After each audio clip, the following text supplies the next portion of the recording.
Now, Erie's premier podcast. News about music, health, and what's happening. It's Breakfast with Nat the Hat in the 814, sponsored by Erie Insurance. Well, welcome to Podcast 31. It is titled Pantry, Paws, and Sanctuary Stories. It's all about our four-legged family members. I want to celebrate a group of unsung heroes among us, those dedicated individuals and organizations who tirelessly work to help our four-legged friends. These compassionate souls devote their time, their resources, and love to ensure that our animals in need receive the care and support that they deserve. I welcome to the show today Executive Director of the Orphan Angels Cat Sanctuary, Mary Grace Lacoste. Good morning, Mary. Good morning. Thank you for having me. And we also have a young trailblazer from Corey. It's Avery Sontheimer, who is I'm calling her the CEO because she really is the CEO of this organization. It's Avery's Positive Change Pet Food Pantry. And I thought Mom was coming in. But hello, Kim. I'll know you're listening. Well, welcome to Breakfast with Nat the Hat, you two. Thank you. How are you doing today, Avery? I'm doing great. Super excited for this. Oh, well, the Orphan Angels Cat Sanctuary, providing a safe haven for abandoned, abused, and homeless cats. And then, of course, Avery, you have your pet food pantry. And I know there's a lot going on there, and you're all brand new. But let's talk to Mary Grace first. Mary, how did you get started with Orphan Angels? Honestly, I lost a pet that was blind, and Orphan Angels posted on social media about a blind cat that was available for adoption. And I went in there to adopt the cat, and that was my first time in there. And I left with multiple cats, and I ended up fostering. I ended up leaving. I actually left with 3. The blind cat was a bonded pair, and I still have them. It's been, I don't know, 10 years. Wow. Yeah. And so I left as a foster, and then I started fostering with them, and that turned into me being their technician. So I started helping out with that. I became a board member. And so as of almost 4 years ago, June 1 will be 4 years for me as the director. Wow. So that's my history. So as we say, you climbed the food chain quickly. Very quickly, but. So tell us about the mission of Orphan Angels. Sure, yeah. So Orphan Angels is a cat-only shelter here in Erie. And our mission really is to dedicate whatever we need to the cat for the extension of their life. So what that means is I think that a lot of shelters and rescues, sometimes there's a cutoff, sometimes there's a financial limit. We really, truly focus a lot on medical because when you have lives, you deal with medical and you deal with illnesses. True. And so we really focus on our medical cases and make sure that these cats are given a chance. Regardless of their medical history or the medical issues that they're having. And so our mission is really, we have a mission statement. So the whole big thing is to make sure that we are controlling animal overpopulation only through spaying and neutering. So we are a true no-kill shelter. We do not euthanize unless quality of life is discussed among a veterinarian and recommended. But really, our mission is to commit. Once we take in a cat into our care, we commit to them, and we really, really commit. So how long have you been taking care? How long has the organization been taking care of homeless Orphan cats? Angels has been around far before me, and they started out as Broken Arrow, and a lovely bunch of ladies had a beautiful dream, and it became a reality. And when they first started, I think they did like everything. They had rabbits, they had dogs. It was crazy. I can't imagine. No, thank you. I like that we just do cats. It makes things simple. So yeah, they started out with Broken Arrow. They've been in the building that we are in. I was going to say on Westlake Road. Yes. Right? Westlake Road, yep, right before Fairview, right before the roundabout, a mile past the airport. Okay. That's where we're located. So it started out with like everything. Yeah. When did we just move into the cat zone? I believe it's been going on 11 to I believe it's 11 years. Yeah. Yeah. So you've been around that long. Oh, yeah. Yeah, they've been around before that. Yeah. Wow. And you are the only cat shelter in Erie, correct? There's others. There's yeah. others. So Erie Animal Network does cats. Okay. Yeah, and there's a new organization. I don't know if I guess Erie Animal Network is the only shelter. Okay. Yes. Yeah. The only shelter. Yeah. The only other shelter Now, other than us. let's talk about walking into the shelter. Mm. Because I know that you have a roaming room.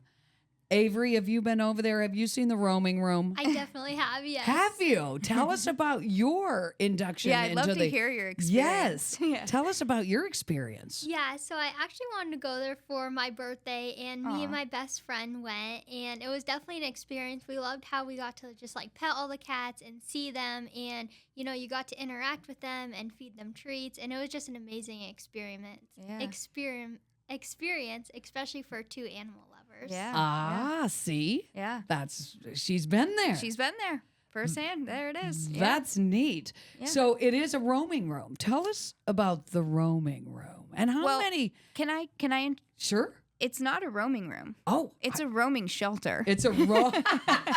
There is not one room. There- The oh, cats okay. take over. The cats go wherever they want. Ah. So we have tried to limit them, and there are certain spaces that they should not go into. Okay. Because of quarantine reasonings or like laundry and stuff. But honestly, where the humans go, the cats go. So even that's like you try awesome. to, there's a sign that says like, do not let the cats in the bathroom, and they scurry in with you as you're trying to use the restroom. Like there's no telling them where to go. So it's a free roam shelter. and you got to see the free room shelter, Yes, right? we definitely did, and we absolutely loved it. Good. I'm glad. That makes me happy. So what is the ultimate goal? So honestly, orphanages. there's a lot of goals. There's a lot of goals, but I will focus on one. When I first started, the shelter looked a little bit different than it was today. The way of the setup. So when I first started, we have to have cats caged sometimes. Now we are a true free roam, but we do have some cages, very minimal amount of cages compared to how many cats that we house. But if a cat is on a special prescription diet, or if they're on a medication, or if we need to monitor them, or if they get a cold, so we, the shelter was using basically dog crates, if you will. They're pretty big. They allow enough space for a higher level to cuddle and lay up on, a litter box, food, water, all the things that they need. But it's not really a fair way of life, if you will. And when you go to other rescues or shelters, oftentimes the cats are in a cage.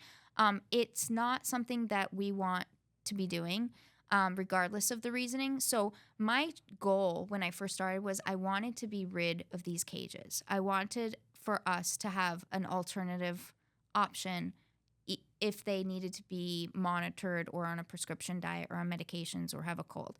And so we're actually going through a huge 5-year project in the making, remodel. I see the beginnings. I've peaked. I've Yes. gone by. There's a few, yes. Sure. We're now, we've been talking about this for years, and we're actually seeing it, and it's amazing every day. It's like, it's just so cool to see it actually happening.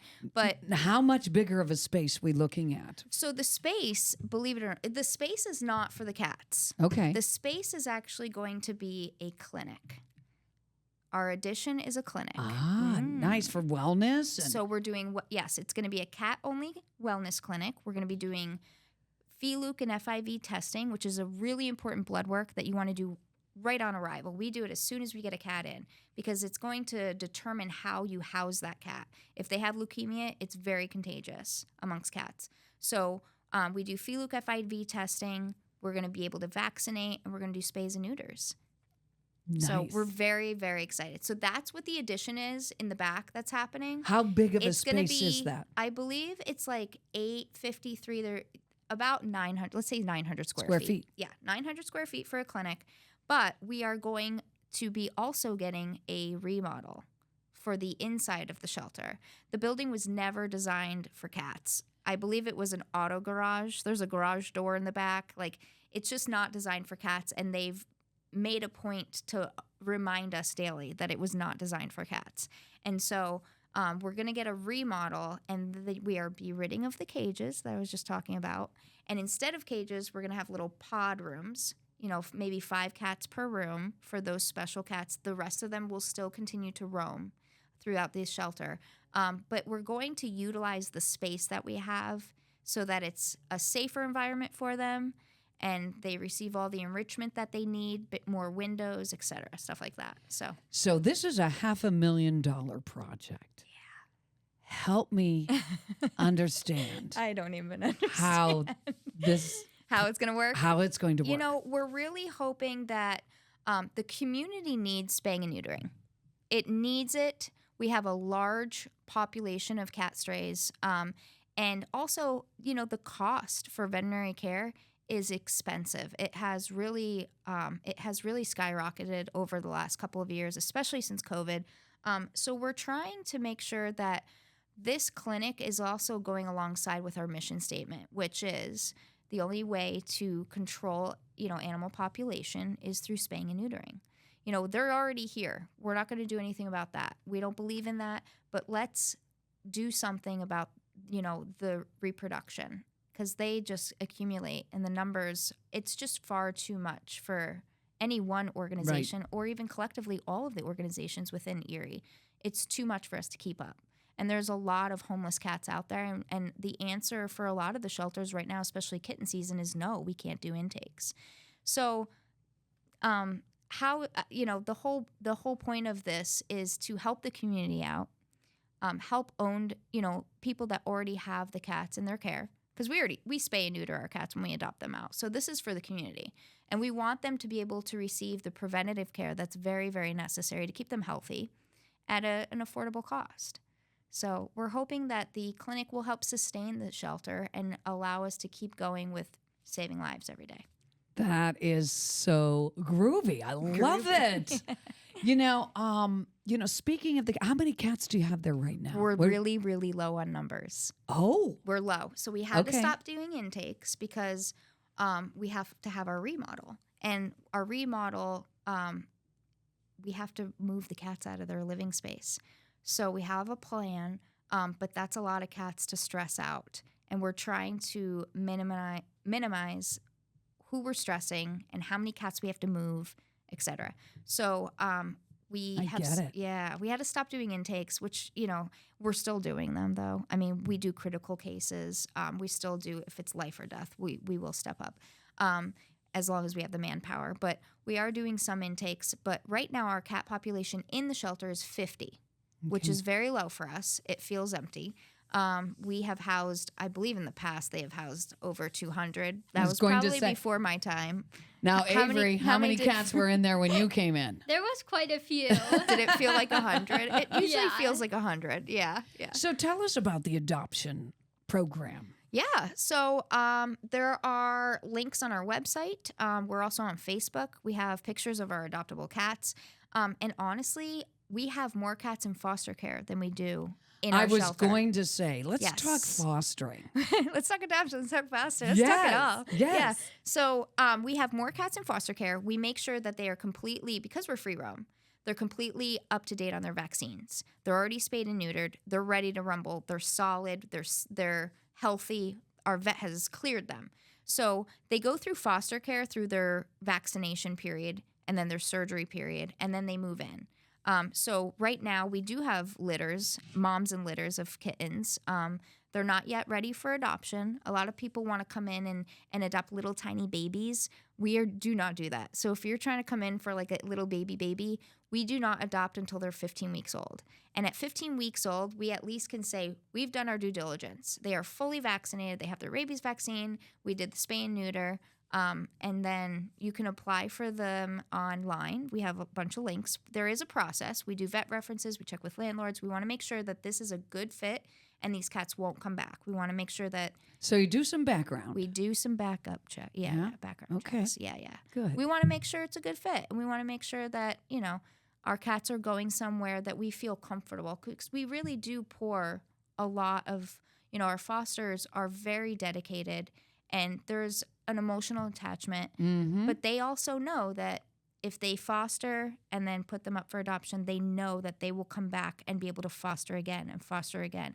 And that's the whole cycle so that they can keep going. I kind of dig the fostering thing because then you get to touch a lot Yeah. of the felines' lives. Oh, yeah. Right? Yeah. Litters at a time. Yeah.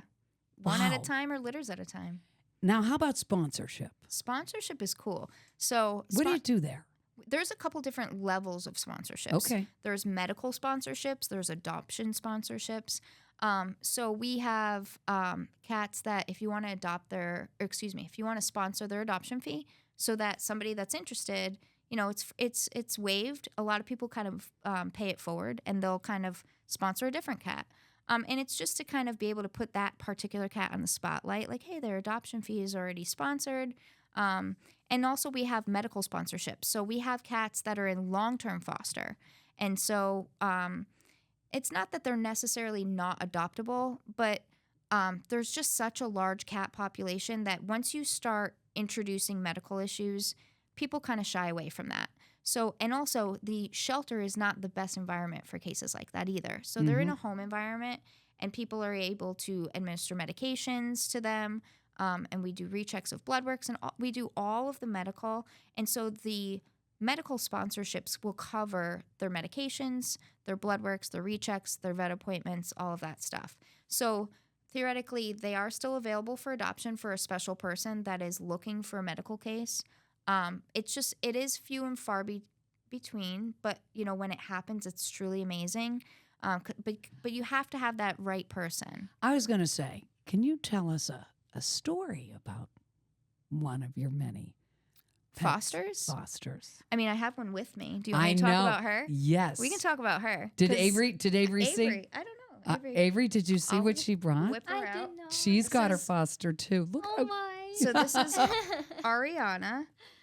And Ariana is probably, so I kind of joked the other day, she's one of my top 5 medical cases. I don't know who is number 2, 3, or 4. But Ariana is, believe it or not, 12 weeks old. Wow. So she should weigh 3 pounds, and she's weighing in at 1 pound. And she is one of the biggest cases because Ariana's been coming home with me, and I didn't sleep for about, 18 days. I had a few naps in between, but so Ariana was seizing and was very, very critical. We had to place an IV catheter. She wasn't able to maintain her own body temperature. So at first, she was basically just a crashing kitten. It's a common term with kittens.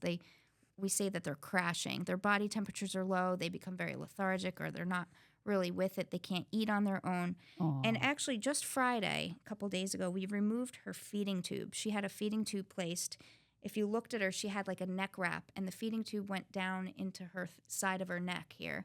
And anytime that I was feeding her, basically around the clock. So it was like, for her, it was like every 4 hours we were feeding her, or I was feeding her. And so she had a feeding tube, and then she got seizures shortly after. And she had seizures for about 10 days straight, which was very scary. And honestly, we're working so hard to get this cat to snap out of it and to live. And really, with seizures, it was kind of scary, and it was new territory for me because when you have that many seizures, you're just not sure what's going to happen. I guess as far as her being, we kind of joke about her being online, mentally, what damage was done. Right. And then after the seizures, then she, her body just, there's no answers sometimes to the medical stuff. It is what it is, and you have to just treat it as it comes Right. up. But she was unable to pass a bowel movement, and so we had to prepare like what somebody would have done before a colonoscopy. We had to like hook it up to her tube from an IV pump, and then administer that. And then we've determined that she's basically blind. So mentally, I'm not so sure.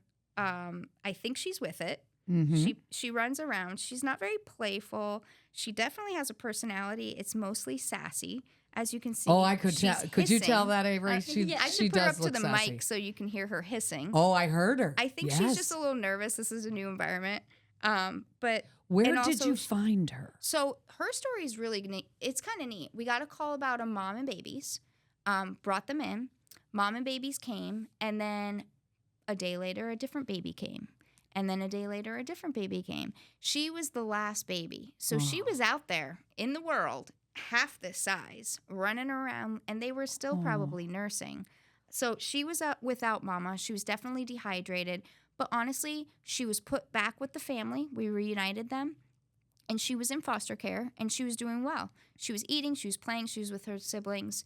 And then I got a call on a Thursday that she wasn't doing well. She was kind of like flat out. So we snap into emergency mode. And I met the foster at the shelter. She required pretty critical care. The foster was able to attend to her care it was like a weekend. So the foster was able to provide the care. And then the seizures happened. And then I kind of had to, take over. Yeah. Right. Yeah. And unfortunately, a lot of fosters, they want to do more, but everybody has jobs. And sometimes these cases are round the clock, and it's just something that you have to do. And one case, one intake or one litter can turn around and really be quite time-consuming, if you will. Yes. Around the clock care. So she's an example of how intense it can get. Sure. And she's here today, which honestly, she was given by the doctor a 1% chance of survival. So I like to put her in the 1% group. So nice. That's neat. She still has complications. She's on a lot of medication. She's still on sub-Q fluids. But she's my she sassy sure girl. Does love you. Yeah. Right. I have Mary Grace Lacoste, the executive director of the Orphan Angels Cat Sanctuary, and Avery Sontheimer from Avery's Positive Change Pet Food Pantry on the show today. Do people call you the cat lady, Mary Grace? Me? Are you the cat lady? No. No. I mean, I hope not. I Because whenever anyone says, I have 10 cats, yeah. do they call you the cat lady? I mean, I guess. How they many do. animals do you have? Oh, it's common knowledge that we don't talk numbers. We don't talk numbers. We don't get in. Well, so I have my own cats. I have foster cats. I have some long terms. I have stuff like this. Cats can come home with me. I think if I had to put a number down, I believe I have 11 in my home, 11 cats in my home, but that's a split between fosters and my own. So they're not just mine. They're orphan angels that I'm taking care of. And then I do love have that dogs. Name. Do you have dogs too? I have dogs. I'm a dog person too. Great. However, I don't think I'll do dogs again in my future because the cats need me. The cats. I love the name Orphan Angels. Yeah, that is such. I mean, do you know who came up with that? The originals. I should know that, and I think it's just because they step up to the cats that are homeless, so they're orphaned. I think it just makes. And honestly, some people ask, "Are we the angels to the orphans?" Or are the orphans the angels? Because some people have kind of referred to orphan angels as the angels to the orphaned cats. And honestly, that part is, I look around and I see all of our volunteers and all of our fosters and all of the dedication that they give. And honestly, without them, we would be nothing. And so they are angels to our cats. Sure. And so, it goes both ways. It does. Yeah. Now, speaking of volunteers, I got onto your website and noticed you have pictures of all your different volunteers and the fostering that they do. Like, if somebody is interested in helping you out, what do they need to do? Just fill out an application online. Yeah. Perfect. So, it's pretty easy. If there's two separate applications. There's a foster application and then there's a volunteer application. Okay. So, check it out. So are you, besides yourself as the executive director, is there, now you must have a veterinarian on staff. Is there, what's kind of the hierarchy of what's going on over at your nonprofit organization? The hierarchy. Like, you're the So, executive director. Do you yeah. have a regular have- veterinarian that's always there? So, Are there? The way that we work is, Okay. well, there's a board of directors. Okay. We have 7 board of directors, and we meet once a month, and we discuss things throughout. But they are, they're a huge part to this project. Good. They're huge. Glad to hear that. Yeah. And then we also I have an assistant, Alexandra, and she is a godsend because one employee at Orphan Angels is impossible. And even with the two of us, we're spread thin sometimes. And then we have our cleaning crew is what we like to kind of. I was going to say, yeah. I mean, cats are 365. Yesterday was a holiday. They were there. They were cleaning. They were scooping poop. They were, washing dishes. They were doing, they were doing the work. And Right. so there's a lot to Orphan Angels. We do have paid employees, and that's fairly new for OA. But there's just so many different moving pieces and different territories and the key is to find out when you have a new volunteer to find their niche, where they want to thrive or what they enjoy to do, doing, and really kind of put them in that area and let them just do their thing. Well, I learned all about Orphan Angels during a couple different bowling tournaments. I've been doing the bowling tournament the last couple years and, raising money for the organization. And friends of mine are fostering some of your cats, and some of them are adopting them, and just the joy that comes from doing these things. And if you're a cat lover, what a perfect place Why not? to help, give your time, your talent, your treasures to the organization. So do we have any upcoming events we need to talk about? We do, yeah. We have, we have an event on June 8th.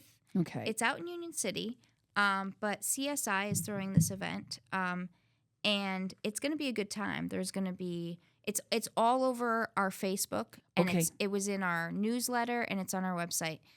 It's called Paws for Cause, and it's going to be food and drinks and kid games, and I believe they have 3 stages with bands. Nice. It's going to be a good time. I think there's some axe throwing. There's going to be baskets, and so it's June 8th. I believe it starts at 3, and it's followed by a big bonfire. And this is CSI, who's actually doing our construction. And so they're throwing this really awesome, cool event for they do it every year, but you're the recipients. We're the guest. Yeah. Nice. Yeah. So we're very excited about that event. It's all over our social media. Come and join us. June 8th. June 8th. I don't And have do you have the address? We'll just go on Facebook or whatever. We can do that. Or on your website too. It's all over. Yeah. June 8th. Yeah. To raise money for Orphan Angels. Yeah. Like I said, I've done the bowling tournament, so I know I'll be in another one, and we get shirts every year. Yep. We call ourselves something different every year, too. Yeah. But there's also Erie Gives coming up, too. Erie Gives is coming up. Whew. It's an exciting time. Yes. We can breathe. Sometimes we can breathe right after Erie Gives, because we're just we're going to get through it a little bit longer. I get it, Mary Grace. How wonderful. Well, Avery, I'm going to turn things over to you for a moment. You started Avery's Positive Change Pet Food Pantry, and I want to know what inspired you. First off, how old are you, Avery? Can I ask? I'm 17. You're 17. So when did you start this nonprofit organization? Yeah, so about 4 years ago, I won a baking contest for a brownie baking contest. Baking contest. Yeah. Okay. And so I got a $25 gift certificate, and I distributed it between some animal rescues in the U.S., and it kind of just took off from there and grew, and we created a GoFundMe to raise money, and we sent out over 4,000 gift cards. Wow.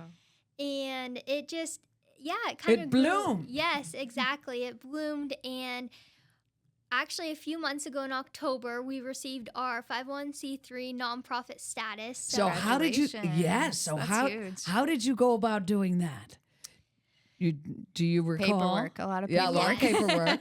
Yes. Right. A lot of paperwork, trying to sort things out and figure things out. And we were deciding like what to have our nonprofit based on. We knew we wanted to have a nonprofit for, animal welfare, but we weren't sure exactly how to help or what our mission was going to be. And we saw the need that so many people were financially struggling and they wanted to keep their animals, and so many animal shelters were overflowing. So we were like, what if we have a pet food pantry to help with supplemental pet food until people get back on their feet and to keep, pets in their homes and out of the shelters. Very Amen. nice. Yeah, nice. So that is the mission. That is your goal. That is a mission. Wow. Now, so how long have you been operating the pantry now? Now, is the pantry coming right out of your house?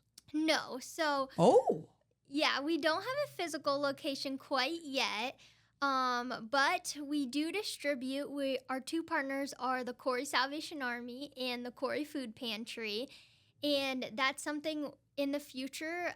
We want to have a physical location. We want to have our own building and our own space because the demand is growing and we need so much more space than what we're working in right now. Well, I know you got a really nice trailer. I saw that. So you trailer your supplies when you go to the pantries, or do you go anyplace else besides the two pantries you're working with right now? Yeah, so those are our two locations right now. We do a distribution at each one of them. The Corey Salvation Army is the third Tuesday of each month, and the Corey Food Pantry is the third Friday of each month. We're hoping to make many more partners because we know the need is out there. And we just want to partner with as many people as possible, but we just need more space. So you're down in Corey. Yes. You're going to Corey High School. What grade are you in? I'm in 11th. I'll be a senior next year. Next year. Look at this. I can't. Mary I can't. Grace. I don't even know what I Like was this doing is in 11th grade. 17 years old. I know. You're such an inspiration Huge. for so many people. Like putting this all together back in October. I'm sure the folks help you out too, right? Yes, we definitely have our community backing me up, and so many people just in our life just mentoring us and guiding us and helping us along through this journey. So what types of food and supplies are you distributing right now? So right now our main focus is pet food. We do dog and cat food. For dog food, we do small, medium, and large, depending like on the kibble size. And the supplemental pet food right now is for 5 to 7 days. We are hoping to supply more. And that's what we're hoping to do this summer is just hold a lot of fundraisers and do the best we possibly can. So it is through fundraising that you're able to get these supplies for the cats and dogs in our community. I mean, that is awesome. I noticed when I went to you got a website now. We do. We Now have a tell me website. how, yeah, because you're very excited about the website. I know that. Yeah, so our website is 8rayspositivechange.com, positive with an A, and it tells all about us, how we got started, what we're currently doing, and it shows lots of graphics and pictures, and you can even donate on the website, Nice. and you can fill out a volunteer form or any questions you have. So I see that there is a place that you have a wish list. What is on your wish list, Avery? Yeah, so we have 3 wish lists. We have Amazon, Walmart, and Chewy. We have cat food, dog food. We have milk bones. We also have some cat treats, and we also have supplies like Ziploc bags and labels and, envelopes and things like that. So how did you get involved with the pantries? Did you just go to the Salvation Army in Corey or the Corey Food Pantry and say, hey, we'd like to provide this for the cat? And nobody's ever thought of that, Avery. Like, was this just a light bulb that comes on in your head and says, wow, we really need to feed some of these animals, especially with people that are, if they're going to the Corey Food Pantry, they're getting food for themselves. Right. And you're thinking about their 4-legged family members, because that's what our animals become. They become family members. So I just see this. You're 17 years old. All of a sudden, it's boom. Well, it was 4 This is years what ago. You got to back it up. Didn't you start this 4 years ago? Yeah, we did. She was like 14 years Were you- old. Or when did- 13. 13 years old. Yes. So 13 It's years old, you impressive. say to yourself, It's impressive. You, I'm going to leave. So at 13, you're thinking these thoughts. And now look at, you've got your own 501c. Yes. Huge. And exciting news about the pantries that are involved. If there are other pantries that want to become involved, can they get onto your website and leave you a message or whatever the case may be in regards to you becoming part of their pantry too? Right, absolutely. We definitely have a list of future pantries that we want to get involved in. And you can go directly on our Facebook page, Avery's Positive Change, or our website and just contact us from there. You can, call us, email us, anything. I have questions, if I may. Go. I mean, I can go on her website, but she's right here. Yeah, I so know. I'm going to take advantage of this opportunity. Perfect. Mary So- Grace, go. So Orphan Angels, as you know, we survive on donations, right? So people are bringing food and litter and all of those things.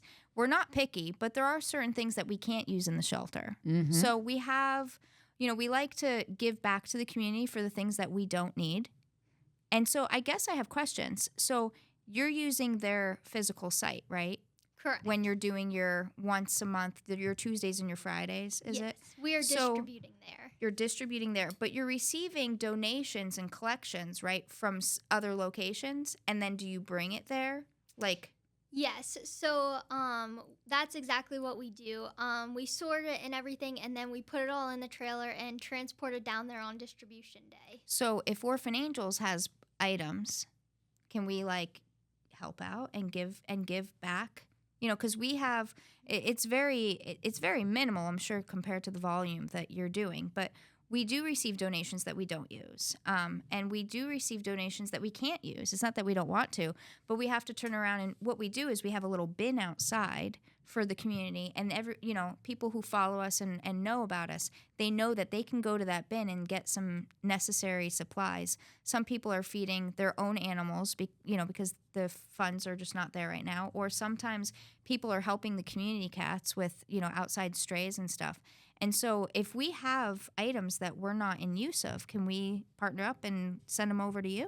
Absolutely. We're always accepting any donations. Cool. We're so thankful it. for everything. Yeah. Yes. Cool. See, this is We what, need to this collaborate, This yeah. is what I love about the podcast. I then- bring people together. Yeah, you sure did. And collaborate. So there you go, Avery. Now, how many pets and families are you serving right now?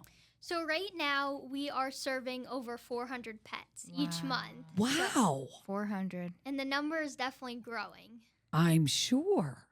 That's a lot of pets. Yes, it is. So how about some success stories? Can you tell me a story about somebody that has needed that pet food and that you've helped? Yeah, so far this will be going on to our third distribution. And we've had a few success stories that just really are just good, heartfelt stories. One was a senior citizen. They were struggling to feed their pet, and they had a small dog, and they used all the food we gave them, and they wanted to keep their dog, but they're on Social Security, so they're on a fixed income. Right. And they were just struggling, and it's really hard. So we're actually going to provide some big bags of food to her to help her through this. I noticed that you do your own bags too, correct? Yes. Like most of the time, like whatever you're getting, you're putting it in smaller bags for smaller dogs, medium dogs. So how about another story? Another story is this. We met this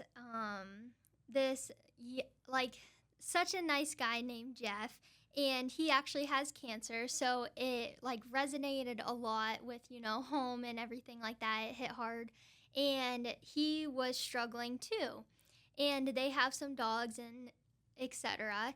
And we just felt the need to help, and his wife came to us at the Corey Food Pantry, and it was her first time coming, and she was just almost in tears, and she hugged us, and she was just so thankful, and it really gives us the inspiration to know that we are making a difference, and that so many people are so thankful, and there's so much that we can do in this world to help others. Oh, my heart.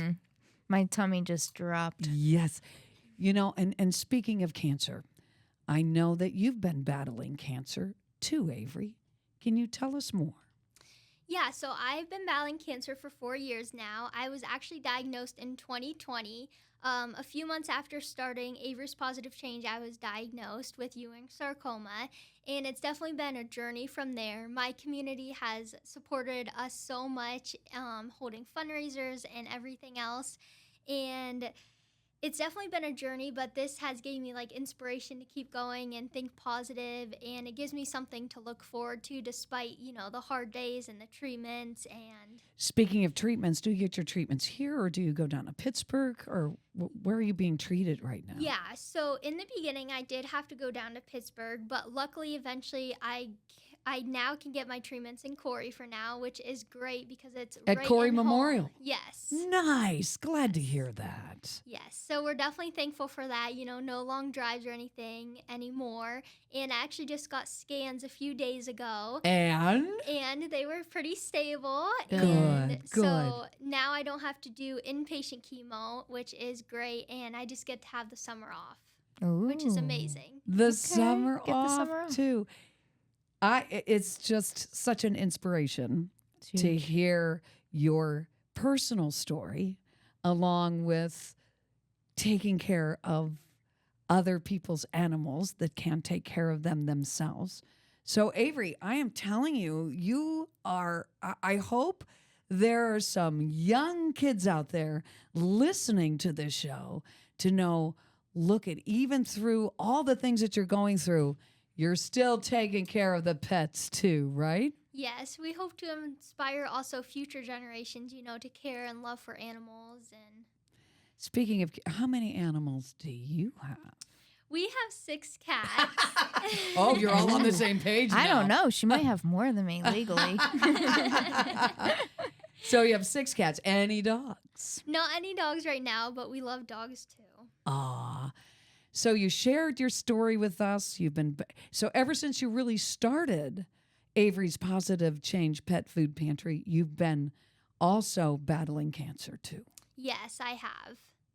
We've definitely had to juggle both of them and go through both of them, but so many of my followers give me so much inspirational comments. I know. Now, not only do you have a Facebook page, I believe there's a personal page for you too. Yes, right? there And is. what's that one called?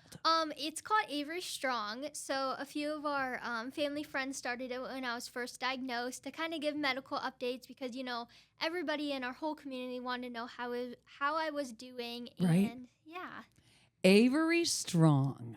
So you have that, and then you have your Facebook page. Now you have a website. Yes. How did you end up with the website? Because I know that you were very excited. There was a couple different things you've been really excited about lately. Tell us. Yeah, so on top of the nonprofit status, which was really exciting, new partnerships are always exciting. And of course, the website was exciting because it was another way to hopefully help us spread the word more. And when people look us up, they can learn a lot about us. And we just hope also doing this podcast today that we can spread the word and more people can hear about us. And know that you're there. Yes. That you're there exactly. for them. And you won't be having a summer off. I don't think so. I think she's going to be hard at work this summer, I actually. think she is going to be hard at work this summer. This has been a lovely collaboration of great people here around table on the 11th floor here at the Renaissance Center for Breakfast with Nat the Hat in the 814. In conclusion, the people who help our four-legged friends embody the very best of humanity. Both of you do that. Your compassion and dedication and love create a ripple effect of kindness that benefits us all. Look at this little kitty we got in here today. Like Mary Grace. Little Spitfire. Little Spitfire Mm-hmm. that you've had to work with around the clock. Mm-hmm. Right? Whether through direct care, advocacy, or simply providing a loving home, your contributions are invaluable. So let's take a moment to thank all of our heroes out there for their unwavering commitment to making the world a better place for all of our animals. Yes. Yeah. Thank you, Mary Grace Lacoste, Executive Director of Orphan Angel Cat Sanctuary. And I love the name. And it goes both ways. Mary Grace, you mean? Or Orphan Mary Grace Orphan Angels. and Orphan Angels. Yes. Both of them. I love Orphan Angels' name, too. I do agree. Yeah. And Avery Sontheimer for coming in from Avery's Positive, and that's with a PAW, Change Pet Food Pantry, for coming on the show today. I'd like to dedicate this 31st podcast in loving memory of Teresa Craig. Teresa, yeah. Teresa did a lot of wonderful things at the, and as a matter of fact, I was just over spending time with Lisa and saw one of their adoptees. Yes. And it's all cats Yes. over there at the Craig Yes, residence, all yes. cat. So I do want to dedicate Yeah. this show to her because of the fact we just lost her. We just did, yeah. And it's in loving memory for Teresa. And she was the friend who introduced me to your cat sanctuary. Love Teresa. Also sending healing vibes, prayers, and support, Avery, on your continued battle with cancer. Thanks for helping our animals in need, too. And just thank you both for being a part of my show today. I appreciate It you. was nice meeting you, Well, Avery. thank you. Yeah, Keep you going. too. Yes, everybody have a super de-duper week in the 814. You've been tuned in to Breakfast with Nat the Hat in the 814, sponsored by Erie Insurance on 88.5 and 102.7 LECOM Radio.